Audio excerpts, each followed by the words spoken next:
சோழர்களோட படைப்புகளில் மிக முக்கியமான நுணுக்கமான வேலைப்பாடுகள் நிறைந்த ஒரு கோயில் தாங்க இது. உதாரணத்துக்கு ஆண் யாழி பெண் யாழி அப்படின்னு வித்தியாசப்படுத்தி இருப்பாங்க. அது மட்டும் இல்லைங்க, ஒவ்வொரு தூண்லையும் மிக நுணுக்கமான வேலைப்பாடுகள், சிவனோட வெவ்வேறு வடிவங்கள், நாயன்மார்கள், மகாபாரதம் அப்படின்னு சொல்லிட்டு ரொம்ப அழகான சிற்ப வேலைப்பாடுகள். மேல் கூரையை கூட விட்டு வச்சிருக்க மாட்டாங்க. எவ்வளவு அழகான ஒரு பொக்கிஷம். அது மட்டும் இல்லைங்க, ஆப்டிக்கல் இல்யூஷன் அப்படின்னு சொல்கிற மாதிரி இந்த சிற்பத்தை நிறைய பேர் எடுத்து பார்த்துருப்பீங்க. ஒரு பக்கம் கை வச்சு மூடனா மாடு மாதிரியும், இன்னொரு பக்கம் யானை மாதிரியும் தெரியுங்க. பல ஆயிரம் வருஷத்துக்கு முன்னாடியே அவங்களுக்கு இருந்த நாலேஜை ட்ரான்ஸ்ஃபர் பண்ணுறதுக்கு நின்றுக்கிட்டே பிரசவம் பார்க்குறது எப்படி அப்படின்னு சிற்பங்கள். இந்த மாதிரி நிறைய சொல்லிக்கிட்டே போகலாம். அதில் முக்கியமானது 63 நாயன்மார்களை பற்றின சிற்பங்கள்ங்க. சிவனடியார்களில் முக்கியமான இந்த 63 நாயன்மார்களை பற்றின வரலாற்று குறிப்புகள் சிற்ப வடிவில் இருக்குங்க. நந்திக்கு முன்னாடி இருக்க இசை படிக்கட்டுகள். இந்த மாதிரி இந்த கோயிலை பற்றி சொல்லிக்கிட்டே போகலாம். ஒரே ஒரு நாளில் கண்டிப்பாக உங்களால் பார்க்க முடியாது, அவ்வளவு விஷயங்கள் இருக்கும். இங்கே பார்த்தீங்கன்னா இந்த தரையில் வட்ட வடிவில் இருக்கிறது பார்த்தீங்கன்னா, அதில் தண்ணி ஊற்றிட்டு அதில் நெய் தீபம் ஏற்றும்போது இரவு நேரத்தில் அந்த தண்ணியில் ஒளி பட்டு பிரதிபலிக்குங்க. அப்பயே எந்த மாதிரி ஒரு என்ஜினியரிங் பாருங்கள். இந்த மாதிரி நிறைய விஷயங்களை சொல்லிக்கிட்டே போகலாம்.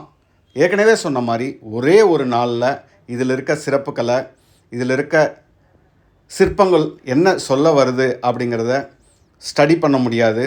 இந்த ஒரு 10 நிமிஷ வீடியோவில் என்ன சொல்லிட முடியும்? இது பார்த்திங்கன்னா ஒரு ட்ரிகர் தான். உங்களுக்குள்ள ஒரு பார்க்கணும் அப்படிங்கிற ஒரு உணர்வை தூண்டும். இந்த கோயில் பார்த்திங்கன்னா தாராசுரம்,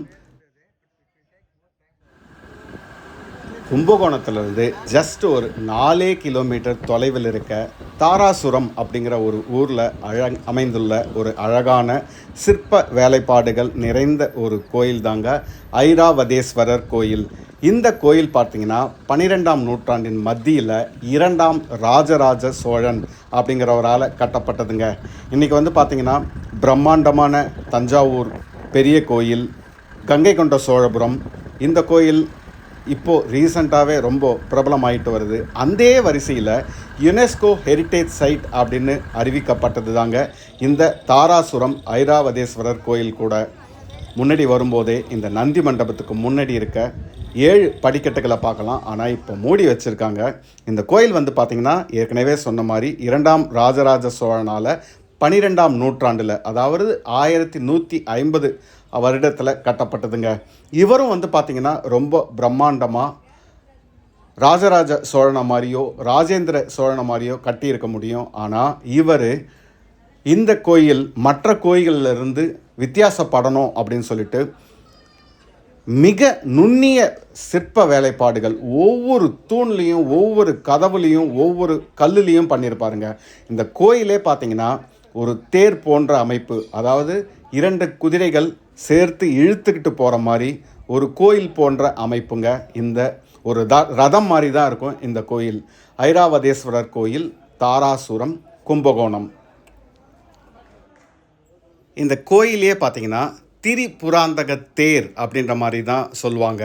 திரிபுராந்தகர் அப்படிங்கிறது பார்த்திங்கன்னா சிவனோட ஒரு அம்சமாக கருதப்படுவாங்க. இந்த புகைப்படத்தை பார்த்திங்கன்னா ஓரளவுக்கு உங்களால் இமேஜின் பண்ண முடியும், இது குதிரைகள் இழுத்துட்டு போகிற மாதிரி. அதே மாதிரி நீங்கள் தஞ்சாவூர் பெரிய கோயிலோ இல்லை மற்ற கோயிலில் பார்க்கும்போது தூண்கள்லாம் ரொம்ப பிரம்மாண்டமாக இருக்கும். ஆனால் இந்த இடத்துல பார்த்திங்கன்னா தூண்கள்லாம் ரொம்ப சின்னதாக இருந்தாலும், மண்டபம் சின்னதாக இருந்தாலுமே ஒவ்வொரு தூண்லேயும் நிறைய சிற்ப வேலைப்பாடுகள் நிறைந்து காணப்படுங்க. இந்த கோயிலை கல்வெட்டுகளில் ராஜராஜேஸ்வரம் அப்படின்ற மாதிரி அழைக்கிறாங்க. இது ஒரு மாடக்கோயில் அப்படின்ற மாதிரியும் சொல்லலாம். ஏன்னா மேலே ஏறி வர்றதுக்கு ஒரு 7 இல்லை 8 படிக்கட்டுகள் மேலே ஏறி தான் உள்ளே வர முடியும். புராண கதைகள் படி பார்த்திங்கன்னா இந்திரனோட ஐராவதம் அப்படிங்கிற வெள்ளை யானை பார்த்திங்கன்னா சாப விமோசனம் பெற்ற இடமாக இந்த கோயில், இந்த இடம் கருதப்படுதுங்க. யானை வழிபட்டு சாப விமோசனம் பெற்ற ஸ்தலம்தான் இது. அதனால் இழந்த செல்வங்களை இல்லை இழந்த சிறப்புகளை மீட்கணும் அப்படின்னு நினச்சினா இந்த கோயிலில் இருக்க இந்த ஐராவதேஸ்வரரை வணங்கினா சிறப்பு அப்படின்ற மாதிரி இங்கே இருக்கவங்க சொன்னாங்க. பாருங்கள், இந்த தூண்களை பாருங்கள் எவ்வளவு அழகாக இருக்குது. ஒரே தூணில் 1000 தூண் அப்படிங்கிற மாதிரி சின்ன சின்ன தூண்கள். மேல் கூரையும் விட்டு வைக்கலைங்க.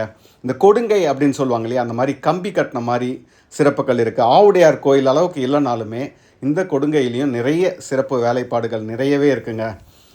இந்த கோயில் மேலேருந்து இந்த சுற்று பிரகாரத்தை பார்க்குறது ரொம்ப அழகாக இருக்கும். அதுவும் ஒரு நல்ல ஒரு கிளைமேட் கண்டிஷனில் போனோம்னா இன்னும் ரொம்பவே நல்லாயிருக்கும். அந்த மேகங்கள், நீல வானம், இதுக்கு மத்தியில் இந்த கோபுரத்தை பார்க்குறதுக்கு ரொம்ப பிரம்மாண்டமாகவும் அழகாகவும் இருக்குங்க.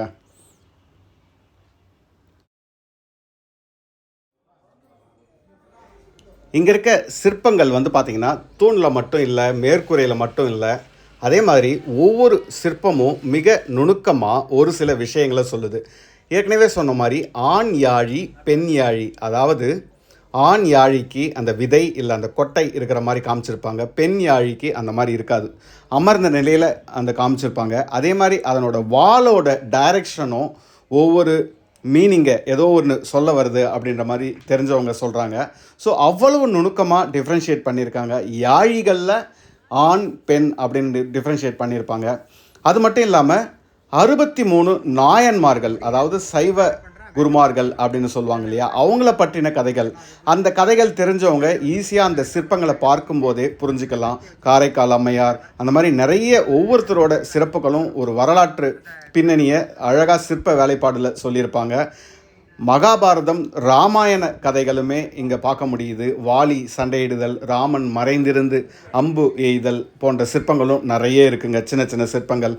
அது மட்டும் இல்லாமல் ஏற்கனவே சொன்ன மாதிரி இந்த ஒரு அழகான என்ஜினியரிங் மார்வல் அப்படின்னு சொல்லலாம். இந்த குழிகளில் தண்ணி ஊற்றிட்டு அதுக்கப்புறம் விளக்க வச்சு நெய் விளக்கு ஏற்றும்போது இரவு நேரங்களில் அந்த ஒளி நீரில் பிரதிபலிக்கப்பட்டு ரொம்ப வெளிச்சமாக கொண்டு வர மாதிரி செஞ்சுருக்காங்க. அந்த காலத்திலேயே 1000 வருஷங்களுக்கு முன்னாடியே எவ்வளோ அழகாக திங்க் பண்ணியிருக்காங்க பாருங்கள்.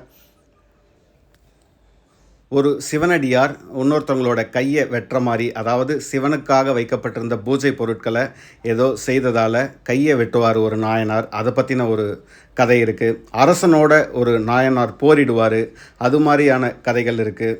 இந்த மாதிரி நிறைய அந்த 63 நாயன்மார்களோட வரலாறு தெரிஞ்சிருந்ததுன்னா நீங்கள் ஈஸியாக கோரிலேட் பண்ணிக்கலாம். அது மட்டும் இல்லாமல் இங்கே இருக்க அந்த சாளரம் அப்படி இல்லைன்னா அந்த ஜன்னல் அப்படின்னு சொல்லுவாங்க இல்லையா, அதுவுமே கற்களால் செஞ்சுருப்பாங்க. ஒரு சின்ன பிழை ஏற்பட்டாலும் மொத்த சாளரம் இல்லை அந்த ஜன்னல் போன்ற அமைப்பே வந்து பாதிக்கப்படும். எவ்வளோ கேர்ஃபுல்லாக பண்ணியிருக்காங்க பாருங்கள். இந்த மாதிரி இந்த கோயிலில் நீங்கள் நின்று பார்த்தீங்கனாலே, நேரம் ஒதுக்கி பார்த்தீங்கனாலே உங்களுக்கே நிறைய விஷயங்கள் தெரிய வரும்.